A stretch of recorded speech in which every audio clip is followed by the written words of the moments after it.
সারা বাংলাদেশ জুড়ে কোটি কোটি মানুষ আজকে এই মুহূর্তের জন্য অপেক্ষা করছে। তারা তাকিয়ে আছে হাদির কথা শোনার জন্য। আজকে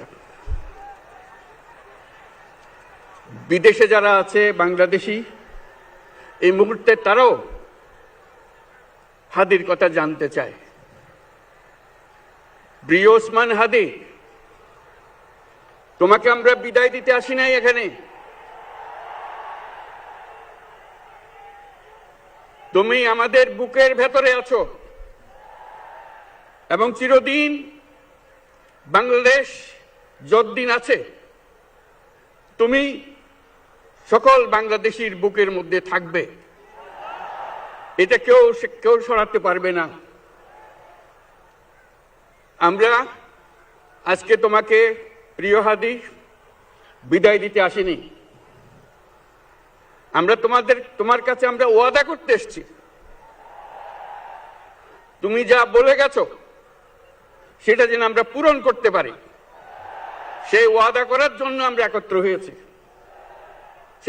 সেই ওয়াদা শুধু আমরা নয়, পুরুষানুক্রমে বাংলাদেশের সব মানুষ পূরণ করবে। সেই ওয়াদা করার জন্যই আমরা তোমার কাছে আজকে এসেছি, সবাই মিলে যে যেখানে আছি। আমরা তোমার যে মানব প্রেম, তোমার যে ভঙ্গি, মানুষের সঙ্গে উঠা বসা, তোমার যে রাজনৈতিক দৃষ্টিভঙ্গি, সবাই প্রশংসা করছে।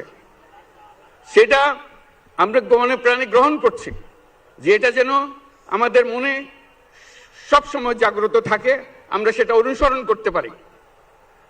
তুমি আমাদেরকে এমন এক মন্ত্র কানে দিয়ে গেছো, সেই মন্ত্র বাংলাদেশের কেউ কোনোদিন ভুলতে পারবে না এবং এই মন্ত্র চিরদিন আমাদের কানে বাজতে থাকবে। সেই মন্ত্র বাংলাদেশের বড় মন্ত্র হয়ে আমাদের জাতির সঙ্গে সংযুক্ত থাকবে। তোমার মন্ত্র ছিল চলো বলবীর চির উন্নত মমশির। এই উন্নত মমশিরের যে মন্ত্র তুমি দিয়ে গেছো, সেটা বাংলাদেশি সন্তানের জন্মলগ্ন থেকে যতদিন সে বেঁচে থাকবে নিজের কাছে বলবে চল বলবীর চির উন্নত মমশির, আমাদের শির কখনো নত হবে না। সেই মন্ত্র তুমি আমাদেরকে দিয়ে গেছো, আমাদের সব কাজে সেটা আমরা প্রমাণ করব।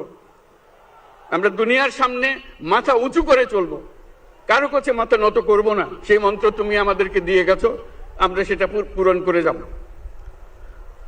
প্রিয় হাদি, তুমি নির্বাচনে অংশগ্রহণ করতে চেয়েছিলে এবং সেই নির্বাচনে অংশগ্রহণ করতে গিয়ে নির্বাচন কিভাবে করতে হয় তারও একটা প্রক্রিয়া জানিয়ে গেছে আমাদেরকে।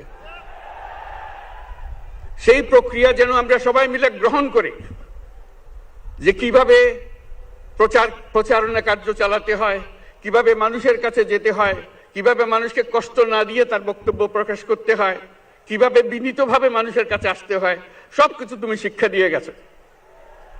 আমরা এই শিক্ষা গ্রহণ করলাম, আমরা এই শিক্ষা চালু করতে চাই। আমরা সবাই আমাদের জীবনে আমাদের রাজনীতিকে এই পর্যায়ে নিয়ে আসতে চাই, যাতে হাদি আমাদের জীবনে স্পষ্টভাবে জাগ্রত থাকে। হাদি, তুমি হারিয়ে যাবে না, তুমি কোনোদিন কেউ তোমাকে ভুলতে পারবে না। তুমি যুগ যুগ ধরে আমাদের সঙ্গে থাকবে, আমাদেরকে তোমার মন্ত্র পুনঃ পুনঃ মনে করিয়ে দেবে, আমরা তোমাকে মনে করিয়ে দেব চলবীর উন্নত মমশির। আমরা সেই মন্ত্র নিয়ে আজকে সামনের পথে এগিয়ে যাব। তোমাকে আমাদের সবার পক্ষ থেকে তোমার সঙ্গে ওয়াদা করলাম, আজকে তোমাকে আল্লাহর হাতে আমানত রেখে গেলাম। আমরা সব সময় তোমার কথা স্মরণ রেখে জাতির